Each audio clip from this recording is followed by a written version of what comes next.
Azərbaycanda qaçırılmış minlərlə uşaqların aqibəti necə oldu? Nərmin hardadır? Rasim nəyə görə tapılmır? Bu sualların cavabı uzun illər cavabsız olaraq qalacaq.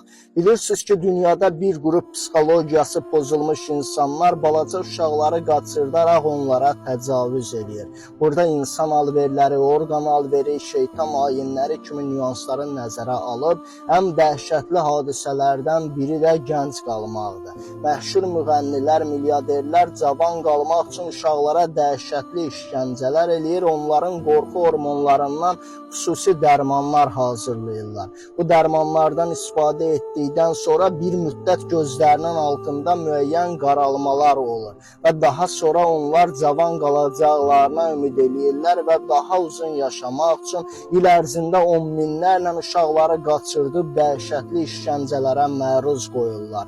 Hal-hazırda Azərbaycanda itən yüzlərlə uşağın hansı istiqamətə aparıldığı, ölkədən necə çıxarıldığı, onların hansı ayinlərdə, işgəncələrdə, insan alverində istifadə edilməsi bilinmir.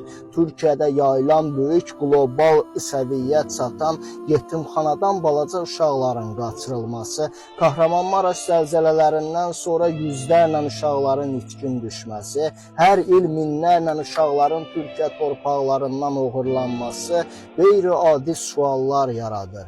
Dövlət bundan xəbərsizdirmi?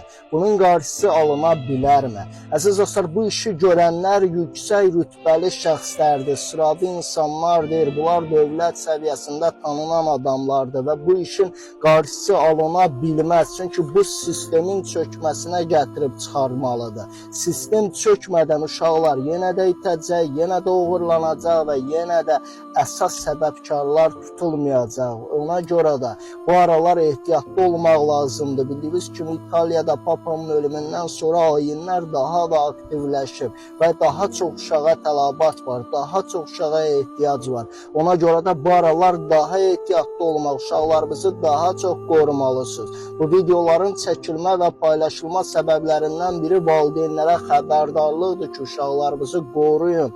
Yoxsa sonra gec olacaq və heç vaxtda tapa bilməyəcəksiniz. Heç vaxt uşaqlarımızın aqibətindən xəbər ala bilməyəcəksiniz. Necə ki, Nərminin ailəsi hələ də Nərminin harda olduğunu, Rasimin ailəsinin hələ də Rasimin başına nə oyunlar açıldığından xəbərsizdir və heç vaxt da xəbər tutmayacaq.